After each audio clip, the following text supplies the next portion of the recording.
ក៏សូមឲ្យក្មួយដែលមាននិទេសបែបបានទទួលនិទេសអេថ្ងៃនេះទន្ទឹមនឹងការអបអរសាទរក៏សូមឲ្យបន្តខិតខំរៀនសូត្រខិតខំយកចិត្តទុកដាក់ទៅលើការរៀនសូត្រស្រាវជ្រាវបន្ថែមក៏ដូចជាខិតខំនៅក្នុងការកសាងនៅសមត្ថភាពទាំងចំណេះដឹងទាំងអរិយាប័ត្ររបស់យើងនៅក្នុងការជោគជ័យតទៅមុខបាទពួកអរិយាប័ត្រសំខាន់ soft skill បាទរៀនសូត្របន្ថែមត្រូវ soft skill ហើយ soft skill នេះអាចរៀនខ្លួនឯងរៀនពីមើលគេបាទចំណេះដូចគ្នាតែ soft skill គេហៅថាផ្នត់គំនិតនេះសំខាន់បាទយើងចង់ចេញទៅប្រកួតប្រជែងតតែជំរុញខ្លួនឯងរឿងនេះហើយដែលខ្ញុំចាំពីអាយដាមសៅសុខាក៏អត់បានบอกឯនេះគាត់យកក្រុមបាល់ទាត់ជម្រើសជាតិរបស់យើង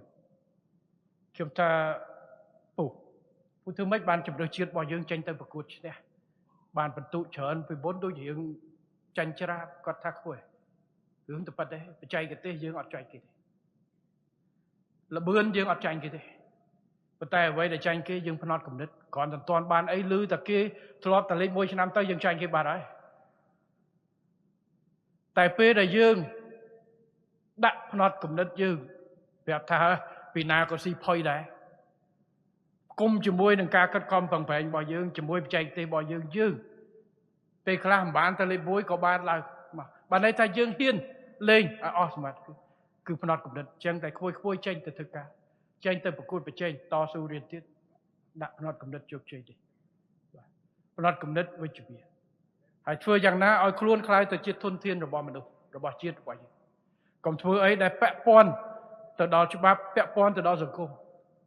បាទកុំទៅលេងរឿងកាប់ចាក់មើលទៅប្រហែលជាមិនមានដាវសាមរ័យហើយនិទេសអេទេមើលទៅឬមួយក៏មានពីណាគេដាវសាមរ័យក៏ដាវសាមរ័យនិទេសអេក៏និទេសអេមានទេមើលលើកដៃបើ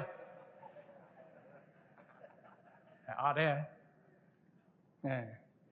ត់មានចេញទៅបង្កើតក្រុមបងធំនិទេសអេកុំអីសោះរៀនបាទប្រកាន់ខ្ជាប់នៅសីលធម៌គុណធម៌ហើយនឹងអរិយាប័ត្ររបស់យើងដើម្បីคล้ายទៅជាបង្គោលសម្រាប់ខ្លួនឯងសម្រាប់គ្រួសារនិងសម្រាប់សង្គមជាតិទៅកែពុក